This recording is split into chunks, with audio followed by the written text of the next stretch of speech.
Welcome to another edition of Neighborhood Update with State Representative John Perzel. I'm Tracy Toth. Now today we're going to be discussing the ins and outs of rental properties.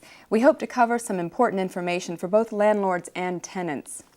Now John, you and I had an interesting conversation just recently about really how neighborhoods look. Yeah. You care to comment on that? Sure, Tracy. I mean, when I'm meeting my neighbors door to door, one of the biggest concerns that they have are the rental properties that are popping up in all the communities all over my legislative district.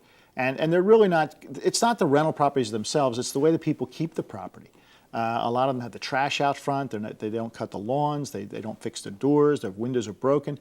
And it really, when you think about the most important investment you have in your life, generally most people, the most important investment they have is their home. Mm-hmm. It's the largest thing that they have money in. And to let the neighborhood go down like that when you're not taking care of the property because you're a renter, there's a problem.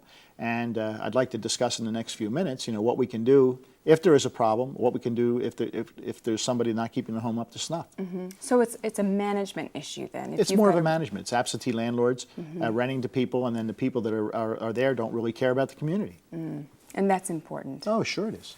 John, there is confusion regarding renting a property, whether it's a single-family home or a duplex. Are there rules to abide by, or special permits or licenses? Could you expand on that for us? Well, there are special permits and licenses that are required to have a rental unit. First, in the city, you need a housing inspection license in order to be able to have a rental unit. You need a business privilege license in order to be able to have a rental unit in the city. You need a business tax account number. And last, but the most important of all of them, is you need zoning approval in the city in order to be able to have a rental unit.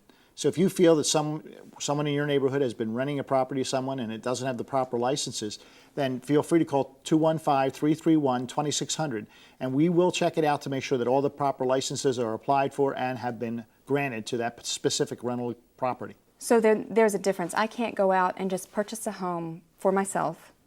There's a big difference between my owning a home for myself and my owning a home to rent. Well, that's true, Tracy. That's another problem we've run into here. A number of the people that buy these homes live in, it's been mostly New York and New Jersey, and they buy it to rent it out.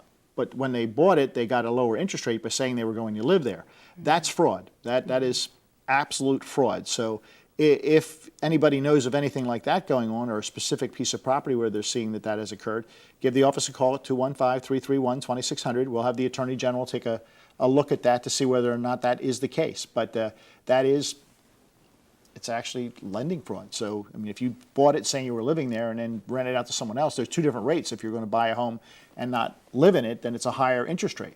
So different types of financing go along with different uses of the home? Yes. Okay. Absolutely. And what about zoning? Do you need special zoning on your property in order to rent it? As I mentioned a little bit earlier, you have to actually have the city has a statute that says that you have to have special zoning to rent out a house as a rental property or a duplex. So if you don't have that zoning, then you can be shut down and you can be forced into moving the people out of that home because you did not have the proper papers. Now, it's a two-way street also. I mean, just as there are rules for property owners, there are some rules for renters and a way that renters can protect themselves. A renter has to understand that they better protect themselves from this, because truthfully they can be thrown out of the property if these criteria that I mentioned a little bit earlier weren't met, if they don't have the zoning, if they don't have the tax numbers, if they don't have the housing inspection.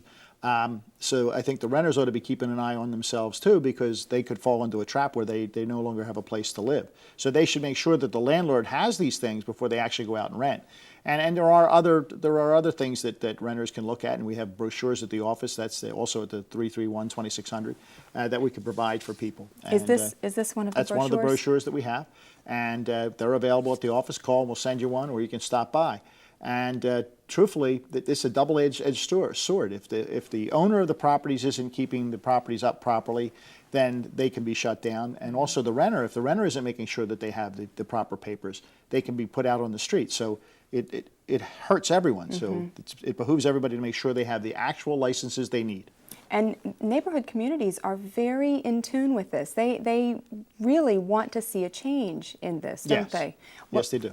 And I've got some interesting literature too. Did this come from your office as well? And this lists these specific requirements to Yes, it comply does. with, right? And anybody that would like a copy of those, it's 331-2600. We'll be glad to send them a copy. If they have a property they're concerned about, they could call that number, and we'll be glad to look into it and try to make sure that every permit is properly applied for and received by the landlord that's renting out. And again, going back to the renters, they better make sure that these papers are proper. Right. So if anybody has any questions or comments, they can contact your office first, and then yes, they can. your office will More get them than- going in the right direction. Tracy, more than willing to get them in the right direction. All right, John. Thank you so much. Thank you. Thank you for joining us for this edition of Neighborhood Update with State Representative John Perzel. I'm Tracy Toth.